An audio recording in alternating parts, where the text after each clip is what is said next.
Tonight, people gathered in Fayetteville to talk about the upcoming plans for the U of A to close down an encampment site on campus property.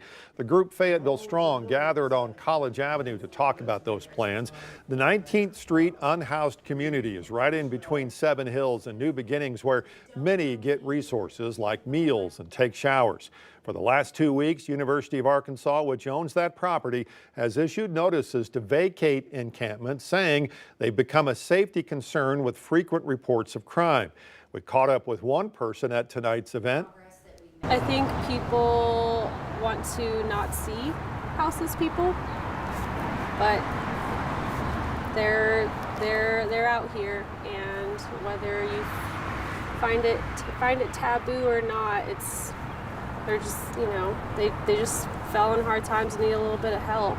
And I would like, to see a land donated, or just, have an area where they can go without being judged or hurt or harassed. In response to the sweep, Mayor Molly Braun will host a community conversation this weekend to hear from residents, advocates, and anyone concerned about housing insecurity. The open dialogue is Sunday from 4 to 6 at St. Paul's Episcopal Church.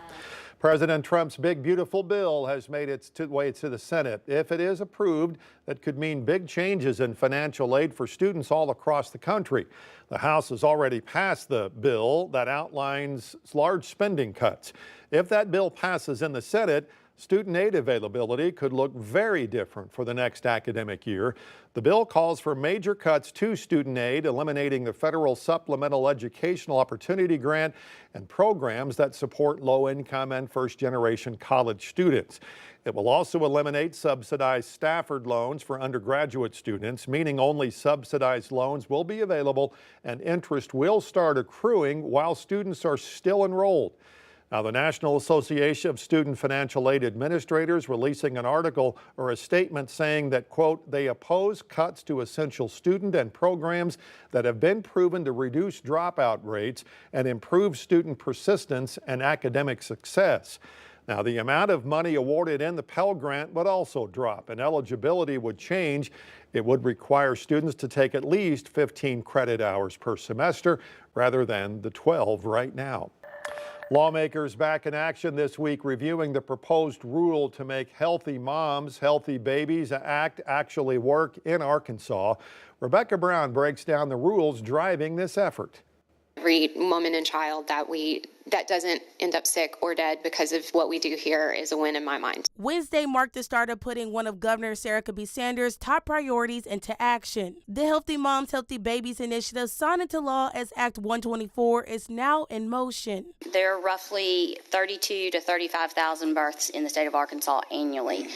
Medicaid has paid historically 48 to 50% for those births. So with paying for those births, we looked at how can we pay for their prenatal care and then track them. To do that, the Department of Human Services presented two major rule changes. The first would let pregnant women get immediate temporary Medicaid coverage so they can start prenatal care right away, instead of waiting weeks for a full application to get through the system. The second revises how Medicaid will reimburse healthcare providers for the prenatal delivery and postpartum care they provide. Lawmakers say the current rates aren't enough to keep rural hospitals in the baby delivery business. And so as you've seen some of the labor and delivery units close, I think we said since 2019 we had 40, now we're down to 33. So we're trying to stop the bleeding. A lot of that is just make sure that we are increasing those reimbursement rates. But those changes come with questions. Lawmakers press for details on how many women will use these benefits, how federal cuts could impact them, and what effect this will have on C-section rates. Republican Representative Aaron Pilkington responded to that concern directly. There's a concern about the fact that we're increasing the reimbursement rate, but we'd actually like to see a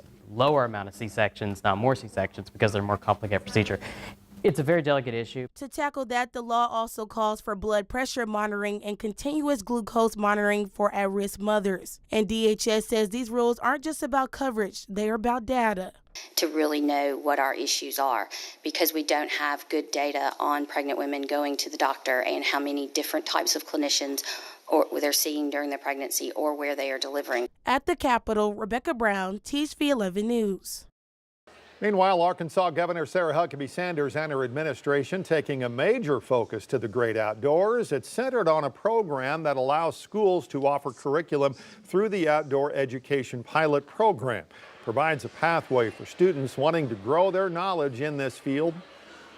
Starting today, districts across our state can apply to be one of 30 schools to offer outdoor education built around the standards taught in core and elective content areas, experiences in outdoor learning and engagement, and projects that empower students to think critically and solve problems about the world around them. After 30 schools are chosen, the state will then evaluate how the program is going after its first year, with hopes of launching the program to other schools statewide. Summer months are the busiest months spent away from home, but it's also the slowest time of the year when it comes to blood donations. To help build up the blood supply, the local supply, the Our Blood Institute in Fort Smith planning its biggest blood drive of the year. It's called Mash Bash. We'll have 3 blood mobiles sitting in the front. We'll have our inside going on. So we'll be able to see a lot of people. For 42 years now, the center has put on this massive blood drive, hoping you'll come out and donate. This year's event is this Friday. We'll be here from 8:30 in the morning till 6 o'clock at night. And if you can squeeze an hour in to come in and donate, and even if it's on your lunch hour, we'll feed you. Center Executive Director Danny Cervantes says this year's drive comes at a very important time. It's very critical that we kick off our summer with a good blood supply. When we start behind, it really takes a toll on patients in hospitals and all the blood levels that are in the hospital. So this is a key. I mean, there's a reason why we do it right when summer starts, is because we have to have a certain amount of blood going into the summer. He says more than 200 donors are needed on Friday to help get the blood supply back up and ready for the summer. The need for blood is higher as people do outdoor activities, and there's more accidents out there, believe it or not, during the summer. So it's a little harder. And then you've got people on vacation mode, and you just don't think about donating blood during that time, during the summer. So they're out doing family things, and it's hard to get people's attention. And this is one of those things that we put together that try to make it fun and do a little extra stuff to promote it and make it fun at the actual blood drive. That event, by the way, is set for this Friday from 8:30 to 6 at the ABI office at 5300 South U Street in Fort Smith. The horse campground at Devil's Den State Park is back open. Equestrians are thrilled to return there. All this after it was closed for upgrades more than a year and a half ago. 5 News photojournalist Laura Castleman shows us what to expect. Horse lovers, your wait is over.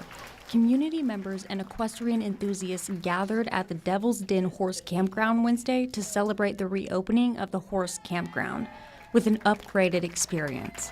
So this is right in conjunction with our 8 miles of horse trails. There's 24 sites. They have water, they have electric 20, 30, and 50 amp service.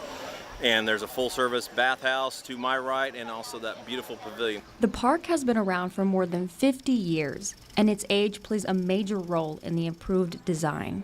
The equestrian camp was built in the 70s by Northwest Arkansas Cavalcade. And great project for the time, but over the years it just needed some help.